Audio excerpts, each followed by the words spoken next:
la primitive d'une fonction. Alors j'ai bien dit la primitive. J'ai pu expliquer dans d'autres séquences que on ne dit pas la primitive, mais on dit une primitive, car il existe une infinité de primitives pour une fonction donnée. C'est vrai. Mais si on nous donne une contrainte supplémentaire, on peut trouver la primitive, l'unique primitive d'une fonction choisie. C'est le cas ici. Ici, donc, on considère la fonction f, qui est définie donc sur 0 plus l'infini, par f de x est égal à 2 exponentielle de x plus 3 sur x moins 5x. Et on voudrait donc déterminer la primitive de f, mais attention, qui prend la valeur de e en 1. Donc, on a une indication supplémentaire ici. Il existe en effet une infinité de primitives pour cette fonction, mais des primitives qui prennent la valeur de e en 1, on va voir qu'il n'en existe qu'une seule. Bien, commençons déjà par déterminer une primitive de la fonction. C'est déjà la première étape. Et pour cela, eh bien, appliquons nos règles sur les primitives. Commençons ici par ce premier terme. Je sais que la recherche de primitives qui sont décomposées en une somme ou une différence peut se faire de façon séparée. Donc on commence ici par rechercher la primitive, plutôt une primitive de 2 fois exponentielle x. Eh bien je reproduis mon 2, puisqu'il n'intervient pas dans la recherche de la primitive. Une primitive de exponentielle x et exponentielle x, c'est réglé. Ensuite, eh bien, plus. Alors, toujours pareil, j'ai ici 3 sur x.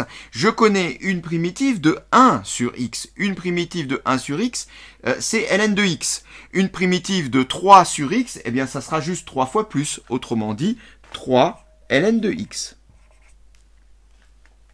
Enfin, moins 5x. Donc, moins 5x. Bien, je vais déjà recopier moins 5 et je vais chercher tout simplement une primitive de x. Eh bien, une primitive de x, on sait que c'est 1 demi de x au carré. Alors, soit on applique une formule qui permet de le retrouver, en particulier la formule de manière générale qui nous dit que x puissance n a pour primitive 1 sur n plus 1, x puissance n plus 1. Donc ici, n vaut 1. C'est comme si j'avais du x puissance 1. Une autre façon de le voir, eh bien, c'est de fonctionner à l'envers en imaginant que on redérive tout de suite cela. Bah, si je redérive ça, le 2 passe devant, donc j'arrive bien sur x. Et 1 demi fois 2 s'élimine, il ne me reste plus rien, donc il me reste bien le x. Le 5, je le retrouve toujours là. Voilà, on simplifie un tout petit peu cette expression. Cela donne 2 exponentielle x plus 3 ln de x moins 5 demi de x au carré. Ça, c'est une primitive de la fonction f. Écrivons maintenant toutes les primitives de la fonction f. Alors, tu ne vas pas imaginer que je vais les écrire toutes puisqu'il en existe une infinité. Par contre, je peux écrire leur forme générale. Si je dis bien soit un c réel, eh bien, dans ce cas-là, toutes les primitives de ma fonction f sont sous la forme de exponentielle x plus 3 ln de x moins 5 demi de x au carré plus c. Tout simplement parce que si on imagine que je redérive tout ça, quel que soit c, il va disparaître de toute façon le c, puisque c'est une constante. Si c'est 2, il s'en va. Si c'est 3, il s'en va. Si c'est 10 000, il s'en va. Donc là, il n'apparaîtra plus. C'est pour ça que là, quelle que soit la valeur de c, ça ne changera rien. On est basé là-dessus au départ. Voilà, donc ça c'est l'expression de toutes les primitives de f. Mais moi, je cherche une primitive bien particulière. Je cherche la primitive qui prend la valeur 2e